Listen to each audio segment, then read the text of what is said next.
Hello fellow modelers and styling fanatics, welcome back to my channel. I hope that everyone is doing fine and enjoys the hobby. Concrete Bunker is back with another one of its notorious episodes. On today's episode, I think we are on part 9 of our Stug 3 10.5 centimeters project. So, last time guys, I have left you on a kinda of a cliffhanger. We have completed the surrounding walls of our farmhouse, and on this episode we are scratch building the thatched roof. What I have to say about that: so everything did go according to plan, to my plan at least. I am sure that some of you guys know a better way and a more easier way to do it, but as always, I have done it with my way and what came to my mind. It was a fun little progress up to a point. From a point further, it was kinda tedious because it was a lot of repetitive work. For the roof only, I have spent for giving the roof the thatched texture, I have spent 4 days in a row. I think that it was 8 hours in total, if my calculations are right. Anyway, everything worked out as planned. I am really happy with the outcome. I hope that you like it as well. Let me know, of course. I don't want to bore you guys much. You already know the drill. Grab the mandatory cold one, grab yourselves a seat and be comfortable, and let's see what me and Past George did in this episode. Welcome guys, welcome to part 9, I think. Let me check. Yeah, welcome to part 9, and we are exactly where we left off in our previous episode. I have done nothing to our structure, and it is a couple of days after the upload, so a lot of thoughts go through my mind of how to approach this and what to do next. But I am going to take it easy. I am going to lay a crude plan for it, and trying to keep a consistency to my plan, if that made sense. So what I intend to do next, what are my intentions for this part. My intentions is to finalize the walls, which means that I will need to close those gaps or seam lines, whatever you prefer to call them. Same for me. So I will have to close those to close those gaps, which is what I am immediately going to do right now after I finish recording this part, and then I will need to find a way to approach the roof build. My intentions is to build a thatched roof and not a tile one, because a thatched is more easy for me, and thatched is the way to go to, if you ask me, if you want to build a farmhouse, this kind of farmhouse at least. So I will need to find a way. Now you are going to tell me, hey, Past George, why not doing a triangular piece like that, just lay a triangle on top. But what happens over here? There's gonna be an empty triangle over here in this corner, and I don't want it to go any further up. So I am going to do another thing. I am going to do another type of roof, which I don't know how to explain it, but I am going to try. My intention is to create 2 triangles over here, that they would go like that, and then the rest of it like over here, which is going to be something like this and like that. Totally made no sense. I'm gonna create cardboard templates to do that, so you guys can understand. And I will have to do some pretty precision measurements to be able to do it. And I am going to inform you guys, or rather I am going to warn you guys that I suck. I totally suck when it comes to precision measurements. I don't know why. But I am gonna give it my best, and we're gonna see where this leads us. Now, let me use my usual putty to close those gaps over here, and on the other side let me sand them flat, and I am going to be back to tell you exactly what happened and what and how I am going to proceed with my roof. So guys, back again with some progress done on our farmhouse. Of course I have applied, as you have seen before, putty over here, putty masonry putty over here. I have sanded it and reapplied it because it needs a little bit more, quite a lot more, I have to say. And while I was waiting for that to dry, I started working on my roof. So this is a crude skeleton for the roof, and I know that it is a little bit crooked, as is to be expected. As I've told you guys, I don't go well with measurements, but anyway, it is what it is. I am quite happy, since this one is my first ever thing to put together. This is my first ever thing like this to put together, I should say. So we're gonna proceed with it. I'm gonna correct it as I go. Now, how did I approach this? So first of all, I measured my distance from here to here.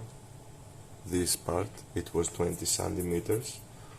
I divided it in half and created this triangle paper template. I used this template then to create these two triangles, one over here and one over here. I glued the triangles on top of our roof, and then I connected them, and I also added these support beams that go over here to this any crude base, supporting base, I'm gonna call it. I know that so far it looks like a mismatch of parts, but bear with me, at the end we're gonna have a good outcome, at least that's what I believe.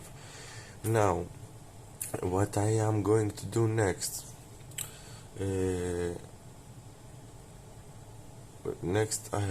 yes, I am going to, of course, sand the corners a little bit more because they need a little bit more sanding, and then I am going to measure and cut cardboard, fillings for the roof, to have something glued on top of our skeleton, so I can add our thatched material on top of it. I have some plastic material around. I'm gonna find it out. I am going to of course measure and cut again. So guys, another quick update. I have been a busy bee, and I have told you I have done exactly what I've told you. I have sanded these edges, all four edges, flat. There is no seam line over there, looks like so.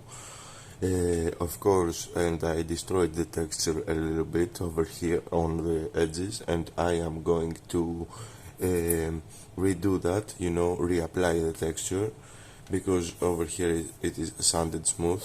and the texture is gonna help me hide any further imperfections, to be honest with you.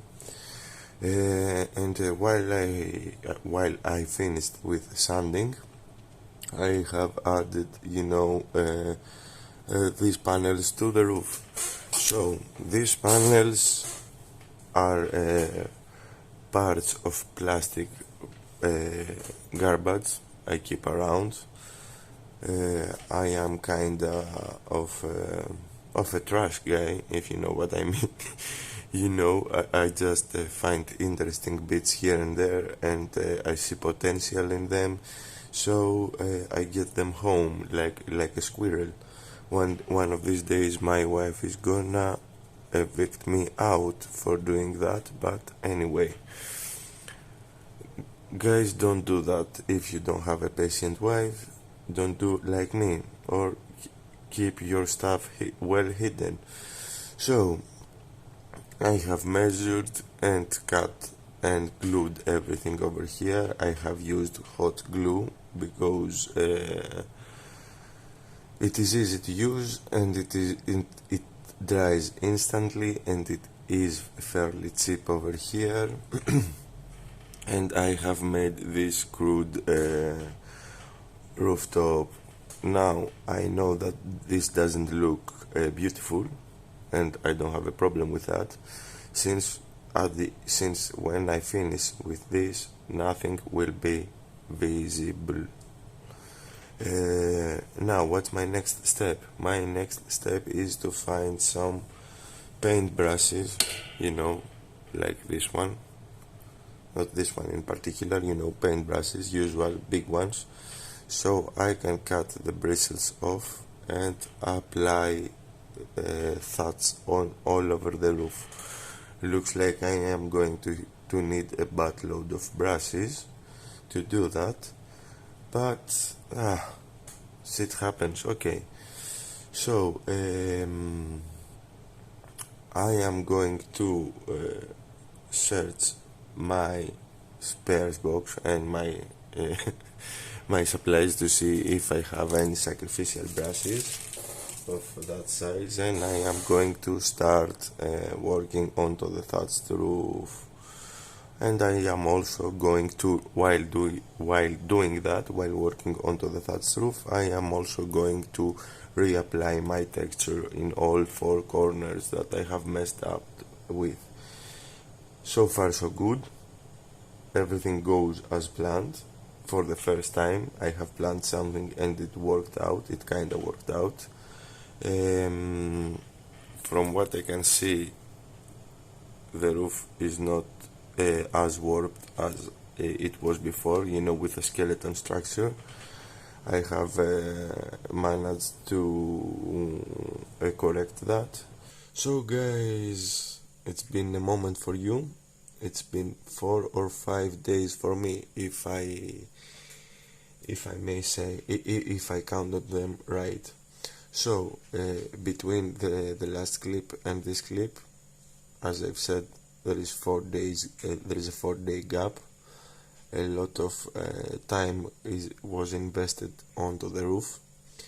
In every instance and moment and late nights, whenever I found a break, I used to glue thatched material. I spent it gluing thatched material on the roof. I want to thank every one of you guys that do videos on YouTube, because you kept me company through this tedious process, and believe me, it was quite a tedious process.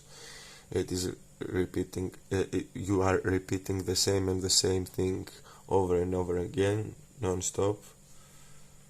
You at the beginning you believe that you will never finish, but at the end it all pays out. Now what I have used to create this and how I did it.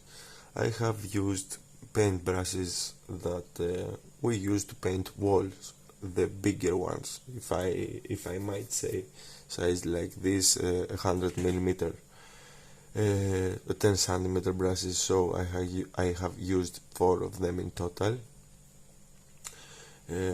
all different colors, as you can see, because all different colors I had laying out around my house, and those were the sacrificial ones. So I have removed the bristles from the brushes. I have cut them in sections, in two sections, in two halves, and I have used PVA glue to glue the bristles onto my roof, and it is rock hard. Okay, you can see some stuff falling, but the two upper rows are not dried yet. The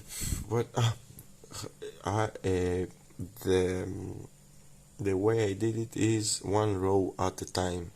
First row, second row, third, fourth, and goes on and goes on in a circular pattern. I was turning around the farmhouse, and I kept gluing here, next one, next one. As I've said, a quite tedious process. Sorry, I cannot speak apparently tonight. And this is where we are right now. We're in the point where everything is an amalgamation of colors and random stuff. But believe me, it's going to look good. At least I hope so. What I am going to do next, my next step is of course to mask the door and the windows, because I don't want any primer or paint on top of them. I want to keep the wood texture, because I'm not gonna paint it. I am going to stain it. I am going to follow Michael's technique, because he said in his video that he is never painting wood, he's staining wood, and I wanna try it, because if we have a wood surface, why we have to paint it? Nothing better than natural wood. The only thing we have to do is just to stain it, to bring all the natural texture and effect that the wood has all alone from the beginning. So I'm gonna stain them. So right now, for the time being, they're gonna be masked, and then I am going to spray paint to prime everything, so I can unify the whole surface, give me a solid base, so I can paint the farmhouse onto the next episode. So this is my next plan. I'm gonna prime it, and I am going to be back so you guys have a better view of the whole thing, and to see the whole thing unified. Back again, guys, and we've got everything primed, so now we can have a more we can have a better look, since everything is one color and it is kinda unified. So what I have done off camera, of course, I have masked the frame and the frame of the doors and the windows, you know, because since this one has the wood texture, I wanna maintain it. So I'm not gonna paint wood, I'm gonna stain wood. This is something, as I've said, that Michael does, and I wanna try the same thing, because I have gave it a couple of thoughts, and I said, since this is a wood, why try to paint a wood surface and not stain it and let the wood keep its natural properties and texture. So this one is gonna stay as it is, the rest of it is primed. Of course, I'm gonna paint it as we move forward, and this is how it looks for the time being. Excuse me for the camera angle, guys, this is the best I can do with the tools that I have on hand for filming. So now that this is done, we have to proceed to the next step of the build. which is going to be a topic for another episode. I think that I have enough footage and this is gonna be a good and interesting episode for you guys. So, with all that said and done, we have made it to the end of this episode. On our next episode, we will probably start working onto the base, creating a crude diorama layout, etc., etc. That, or we are gonna work onto some of the other elements of the dio. I'm not sure yet. So anyway, the only sure thing is that this episode is wrapped up. Before I go, I wanna thank each and every one of you guys that watched this video. A special thank you to all my subscribers, old and new ones. You guys are the best and you are the reason I keep doing these videos. Now, for the newcomers out there that encounter one of my videos for the first time, welcome guys. I hope that you like what I do. If so, you all know what to do. Leave a like, comment with your thoughts and opinions, share the video if you believe it deserves to be shared, or even consider subscribing for more builds to come your way. Until the next time, fellow modelers and friends, take care and model on. That Morphodemon is signing out.